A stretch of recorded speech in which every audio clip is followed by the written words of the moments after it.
नमस्कार मंडळी, आपले सण आणि उत्सव या उपक्रमात आपल्या सगळ्यांचं मनपूर्वक स्वागत। मंडळी, आज आपण कथा बघणार आहोत ती म्हणजे शिव आणि पार्वतीचा मुलगा गणेश याच्या जन्माची कथा आपण बघणार आहोत। पुराणांमधनं वेगवेगळ्या कथा त्याच्या जन्माच्या आलेल्या आहेत। शिवपुराणामध्ये जी कथा आलेली आहे ना, ती तुम्हा आम्हा सर्वांना अगदी चांगली परिचयाची आहे मंडळी। काय घडलं बघा। एकदा पार्वतीच्या सख्या जया आणि विजया पार्वतीकडे आल्या आणि पार्वतीला म्हणाल्या की अगं माते, जे काय गण आहेत ते सगळे रुद्रांचेच आहेत, शिवशंकरांचेच आहेत, आपलं असं कोणीच नाहीये। आणि हे ऐकल्यानंतर पार्वती मातेने पण विचार केला, या दृष्टीने अनुकूल असा विचार केला आणि तिने पण ठरवलं की आपण पण आपला एक गण तयार करायचा। आणि मग तिने आपल्या अंगावरील मळ काढून त्या मातीपासनं एक मूर्ती बनवली, एक मुलगा बनवला। आता मंडळी, इथे एक स्पष्ट करायचंय बरं का। पार्वतीच्या काही लोक उपहासाने विचारतात की पार्वतीच्या अंगावरती एवढा मळ होता का की ती मूर्ती तयार व्हावी। तर मंडळी, इथे एक आपल्याला गोष्ट लक्षात घ्यायची आहे, ती म्हणजे चंदनाची उटी किंवा सुगंधी उटणं अशा प्रकारे लेपन करून मग स्नान केलं जायचं आणि ते लेपन मातीचंच असतं। त्याच्यामुळे तो मळ म्हणजे खरोखर एक प्रकारची ती मातीच होती आणि त्या मातीमधनं तिने एक मुलगा निर्माण केला। त्याला विविध वस्त्र दिली, आभूषण दिली आणि त्याला सांगितलं की तू आजपासनं माझा मुलगा आहेस, तर द्वारपाल म्हणून तू काम पहा, माझ्या परवानगीशिवाय आतमध्ये कोणालाही सोडायचं नाही। आता खुद्द मातेनीच ही आज्ञा केलेली पाहिली आणि गणेशाने तिला सांगितलं की मी कोणाला म्हणजे कुणालाही आत पाठवणार नाही। आणि मग पार्वती स्नानासाठी गेली। थोड्या वेळानंतर शिवशंकर तिथे आले। द्वारपालाने म्हणजेच गणेशाने त्याला अडवलं शिवशंकरांना। शिवशंकरांना कळेना की हा एवढूसा मुलगा मला अडवण्याचं धाडस करतोच कसा। त्यांच्या काही लक्षातच येईना। ते त्याला समजावतात, अरे मला आत जायचंय, पण गणेश त्यांना वारंवार सांगतो, मातेच्या परवानगीशिवाय मी कोणालाही आत सोडणार नाही। तो त्याची कामगिरी अगदी चोख बजावत असतो। आणि इथे शंकर जे आहेत त्यांचा राग अनावर व्हायला लागतो आणि त्या भरामध्ये ते रागावून त्या गणेशाचं शीर कापून टाकतात, धडापासनं वेगळं करतात। आणि मंडळी, ही वार्ता जेव्हा पार्वतीला समजते त्यावेळेला पार्वती माता खूप क्रोधायमान होते। तिला प्रचंड अनावर असं दुःख होतं मंडळी।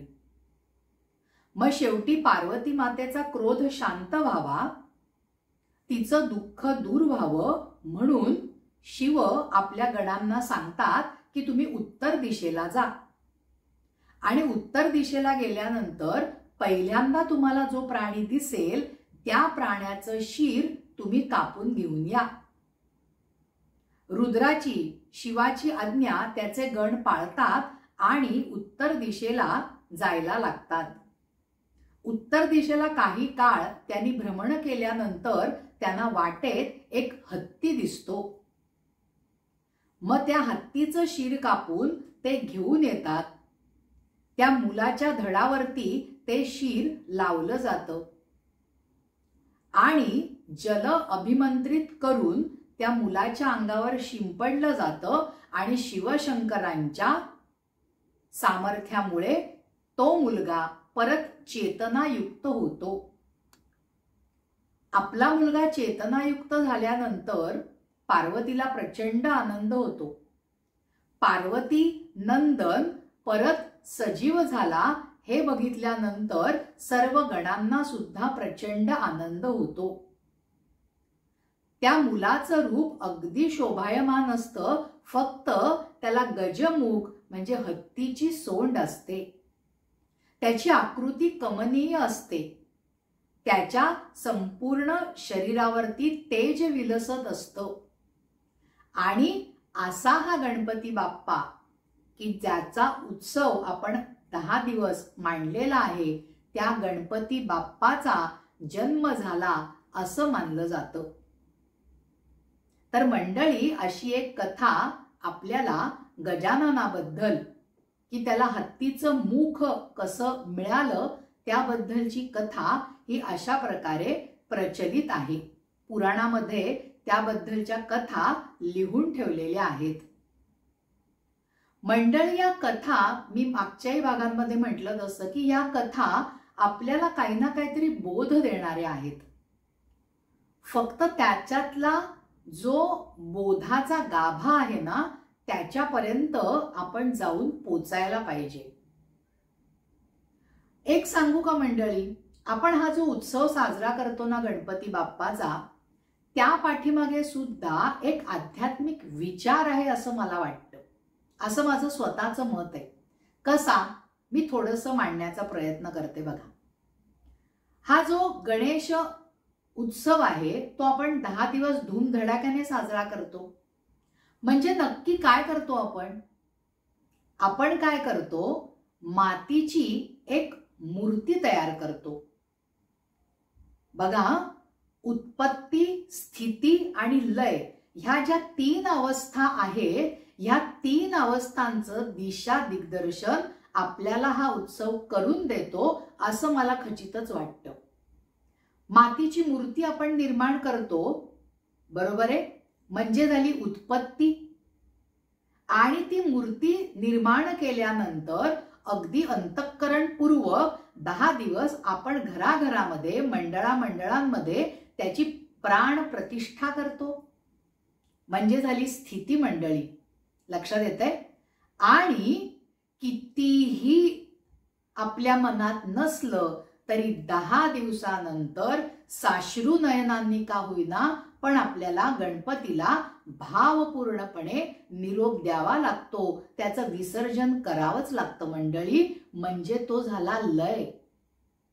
माती असशी मातीशी मिळशी हा जो आध्यात्मिक विचार आहे, तो विचार हा गणपती उत्सव आपल्या समोर मांडत असतो असं मला कायम वाटतं. या संदर्भातल्या कथा वाचताना, माहिती मिळवताना जो आपण विचाराचा गाभा पकडण्याचा प्रयत्न करतो ना, त्याच्यामधनं मला हे जाणवलं की बघा, गणपतीच्या लंबोदर पोटामध्ये या सर्व अवस्था सामावलेल्या आहेत असं मानलं जातं. त्याला ओंकाराचं स्वरूप मानलं जातं, प्रणवाचं रूप मानलं जातं, म्हणजे तो आधी आहे. म्हणजे त्याला जन्ममृत्यू नाहीये, त्या जन्ममृत्यूच्याही पलीकडचा तो आहे. आणि तो आपल्याला दाखवून देतो आहे सृष्टीचं चक्र कसं आहे. स्वतःच्या रूपाच्या माध्यमातनं, या उत्सवाच्या माध्यमातनं असा विचार माझ्या मनात कायम येतो ज्या वेळेला आपण उत्पत्ती, स्थिती आणि लय ह्या अनुषंगाने या उत्सवाकडे पाहू. त्यावेळेला हा विचार आपल्या सर्वांना निश्चितच पटेल मंडळी. हा झाला आध्यात्मिक विचार. परंतु लोकमान्य टिळकांनी घरामधला जो गणपती होता तो सार्वजनिक केला. त्याच्यामुळे काय झालं? मनामनांची जी मिसळण आहे, घुसळण आहे ती झाली आणि समाज मन, सामाजिक एकोपा दृढ होण्यासाठी मदत झाली. मग या गणपती उत्सवामधनं प्रचंड प्रमाणावरती लोकोपयोगी, समाज उपयोगी कार्यक्रम आणि कामं सुद्धा व्हायला लागली.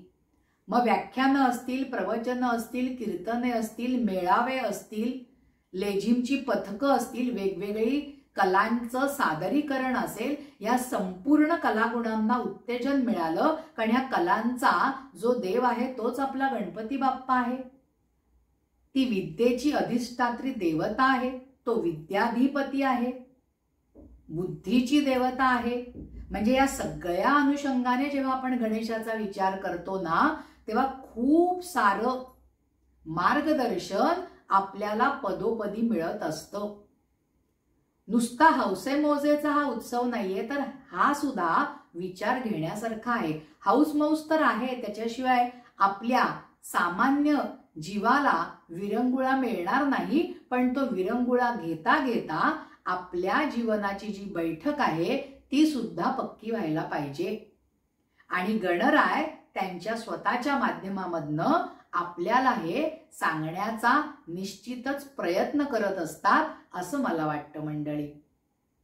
तर मंडळी, आजच्या भागामध्ये आपण गजाननाला त्याचं हत्तीचं जे तोंड आहे ते का मिळालं त्याची कथा बघितली, त्याच्या त्या जन्माची कथा बघितली.